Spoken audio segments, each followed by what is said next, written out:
yourself doing favors, not realizing they're big favors, and the person asking has a history of putting tasks on you, but framing it as something you enjoy doing. They make you feel special and like you're a great friend or partner. They play on your ego to get their needs met. You're giving them a free pass and feeling altruistic about it. One day it clicks and you realize this person does the bare minimum in your relationship. Why am I eager to take on their problems or obligations? If you confront this person or say no, then the victim playing comes out and another manipulation starts to make you the bad guy. This is done effortlessly and smoothly, and you walk away feeling crazy, like your feelings are not valid, and it is you that is the problem. Last week's podcast identified the 6 types of narcissists, and this week we talk about the survivors of these relationships, tips on how to survive, set silent boundaries, and validate your experience reinforcing you're not crazy or the bad guy. Welcome to Fit Mind Chats. Get comfortable, join us in our virtual therapy office, and get ready to gain insight into motivation that drives behaviors you don't understand. I'm Sarah Delavella, a licensed independent social worker. And I'm Abby Smeedy, an independently licensed clinical counselor. We're the owners of Fit Mind Cleveland, a mental health private practice in Cleveland, Ohio, with grounded therapists that are approachable and meet you where you're at in life. A place where you see your strength and grow your greatness. Today we're going to switch gears this week and talk about the survivors of narcissistic relationships. Which they need a lot of attention. Absolutely. Because there's a lot of suffering and pain that is caused from this narcissistic abuse. And there's a lot of work that we do all the time in helping them recover. I think it's a lot of trauma. Tons. And they don't identify it as trauma because when usually they come in, they don't identify it as... No. Abuse. Like they think they're the problem. That's probably the biggest part of how I identify that you might have been in a narcissistic relationship is you come in going, am I a narcissist? I think it was really me. I think I'm the problem in most of my relationships. And they don't trust themselves anymore, which is probably the biggest. That's huge. That's a huge part of it. And that goes into one of the titles we considered, and it's not you, it's them. But convincing that person in your office that it's not them takes a minute. If you were a child of a parent who is narcissistic, if you married someone who is narcissistic, a relationship, a sibling, a friend for a long time, you've had multiple washings and repeated exposure to being like gaslit, which we'll get into. Oh, absolutely. That questions your sense of reality. Yes, You're reclaiming your reality. You have to, which is the one of our title. Reclaiming your reality. Discarded and delighted.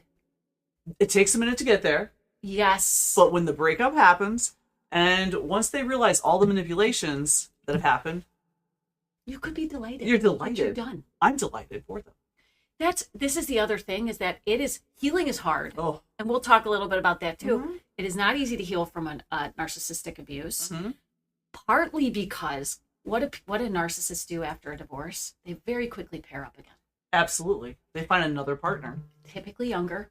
Oh, typically easier to manipulate. Yes. Right? That they're more naive, unfortunately, because when you're young, we all are. Just when I was 20, I was very different than I am at 48 years old. 100%. Learned a lot. So yeah, healing is tough, and there may not be justice in that healing process. I think when you kind of got there when you are able to be like, oh my heart goes out for that girl. Instead of being angry towards them, but you're like, I feel for them because I know what they're in for.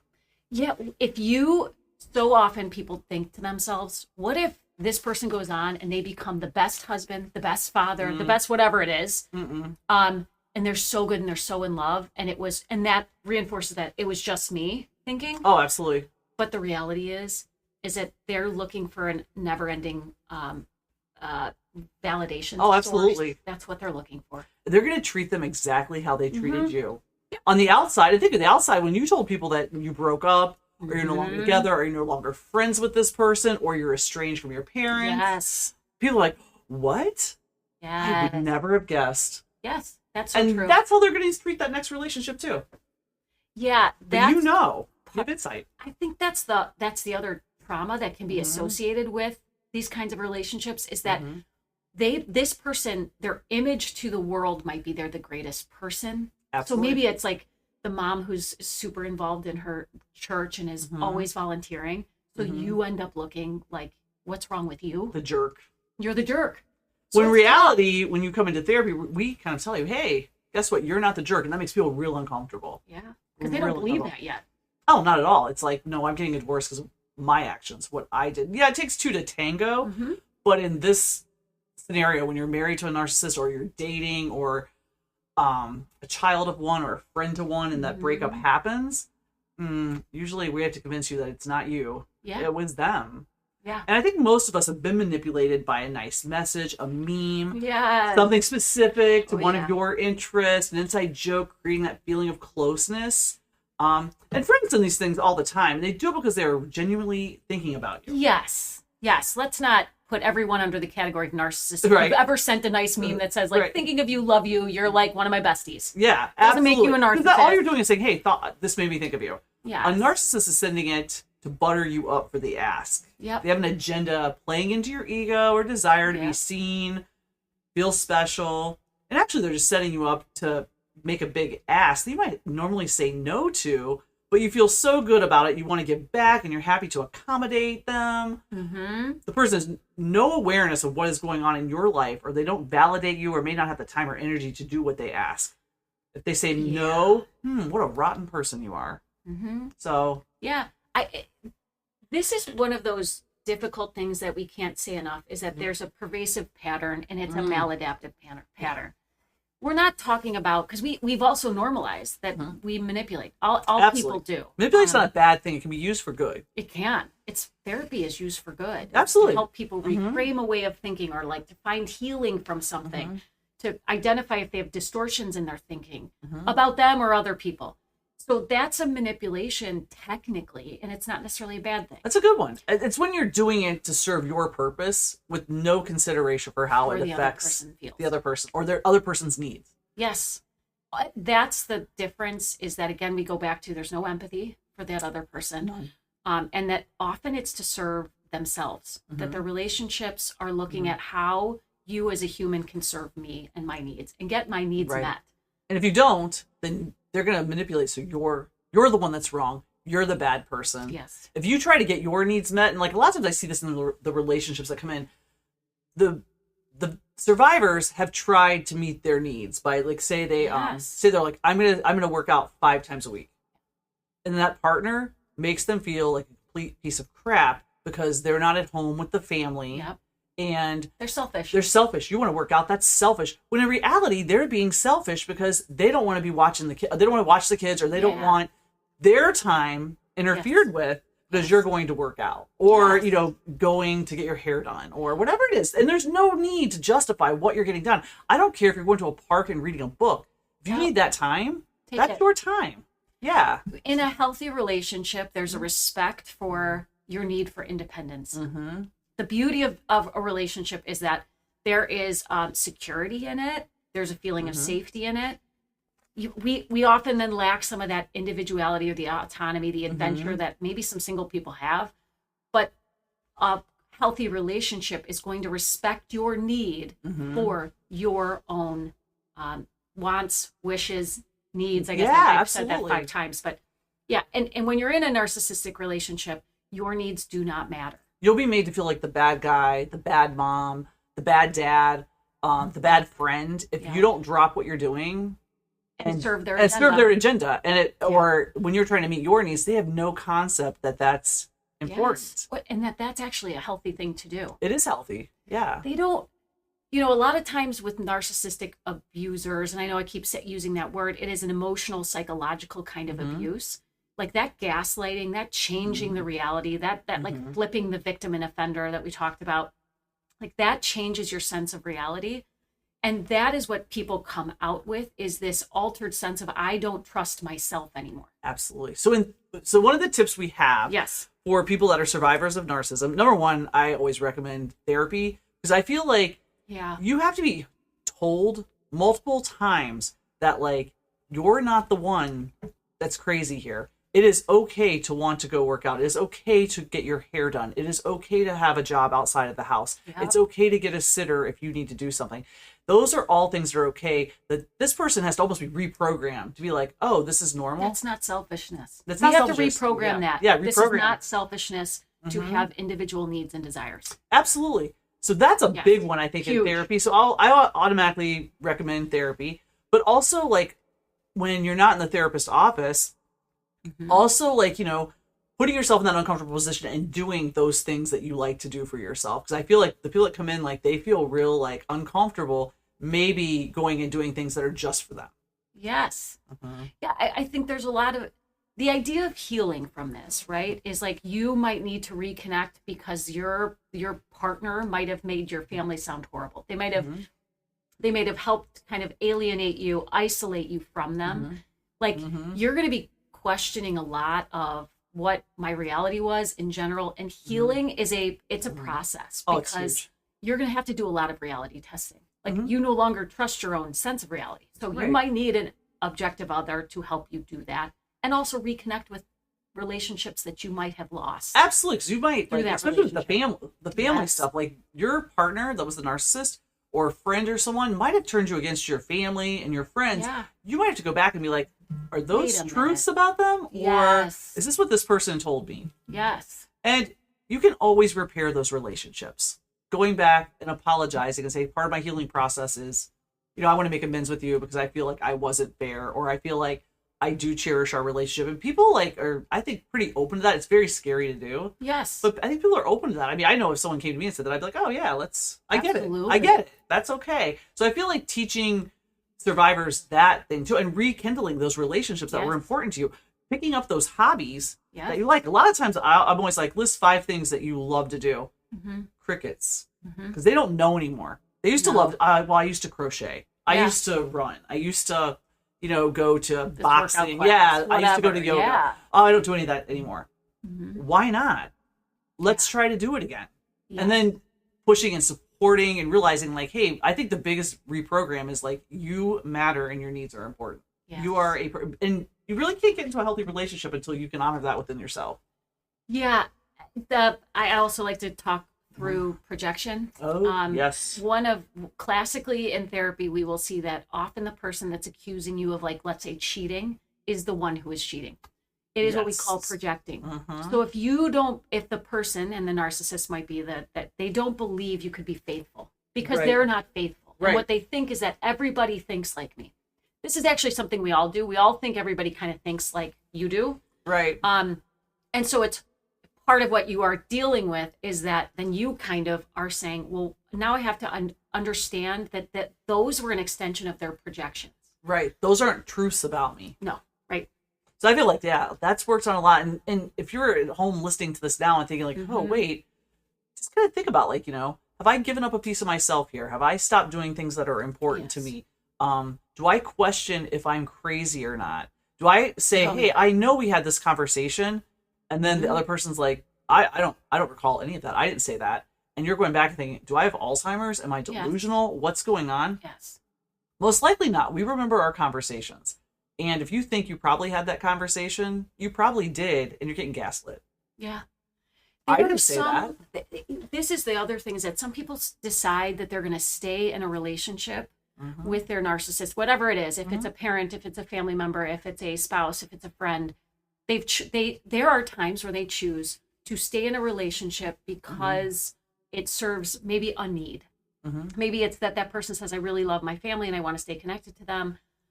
It's a friend.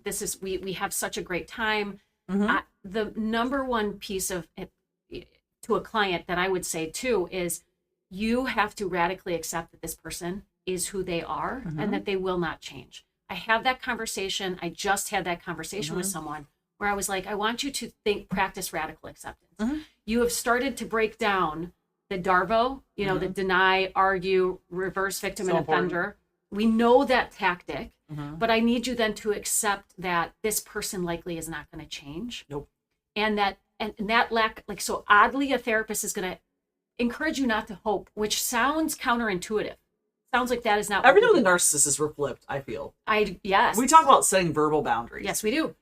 The narcissist is silent. We talk about like radical acceptance, like I wouldn't accept that behavior, blah, blah, blah. But if you're saying, I'm going to stay with this person because I think there's value, whether it be financial, family, kids, religion, whatever it might be, then this is yet another thing that kind of goes against the grain of therapy. Yes, it does. Because you're saying, okay, well, then you have to radically accept this person treating you kind of poorly.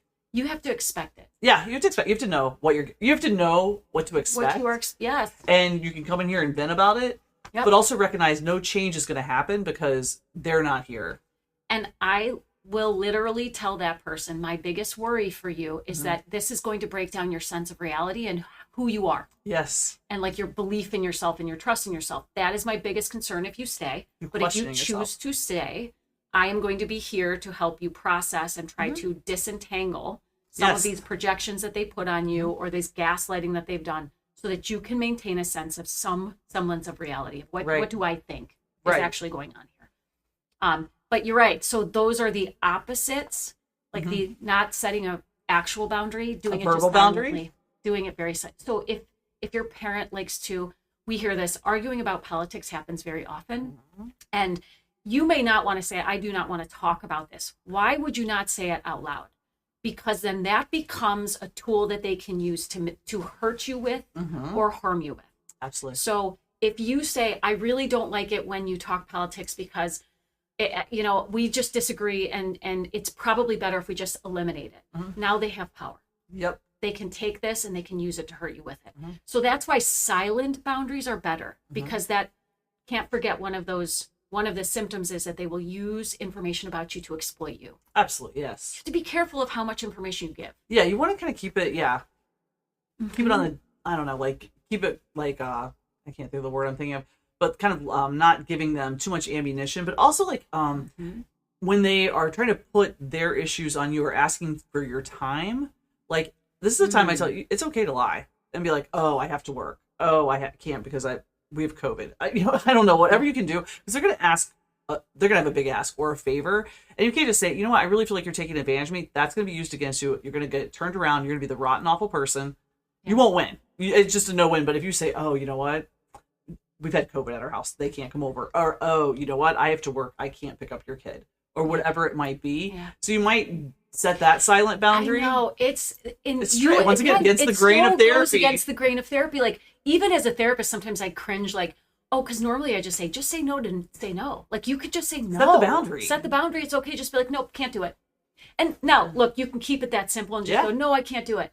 But if you have someone who's pushy and constantly like, but why? I really need this. And this would really be helpful. And you are like, okay, I don't want to give them more ammo of like, I get what you're doing. And then you're going to turn it around and make me you will be the bad guy. You'll be the bad friend that doesn't help out. That it's okay to be like, yeah, I can't. I just can't because we got so much going on. Like it's tough.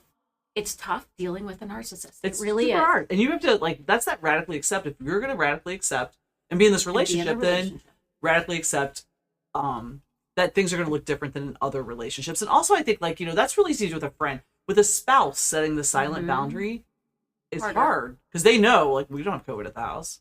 We don't. Yeah. You don't have to work today. Yeah. How do you kind of a pull bit of a off? different, and it could be you just get up and you walk away, and you don't necessarily state what it is that you're walking away from, and it's specific to your situation too. For sure. I mean, that's if you're going to put you in a dangerous situation, then I know that you got to find out is this person antagonistic narcissist or the aggressive narcissist, and then read the room. Yes, I mean. Your safety matters, and what we are mostly focusing on is the effect on the psychological safety. Building people back up, empowering them to be like, it's okay to have needs and to fulfill those needs and to do things for myself. Yes. It's okay that I want time to do things. It's going to take time to heal. Yep. Yeah. I think the other thing that can make it healing hard in therapy is that a lot of times we want justice.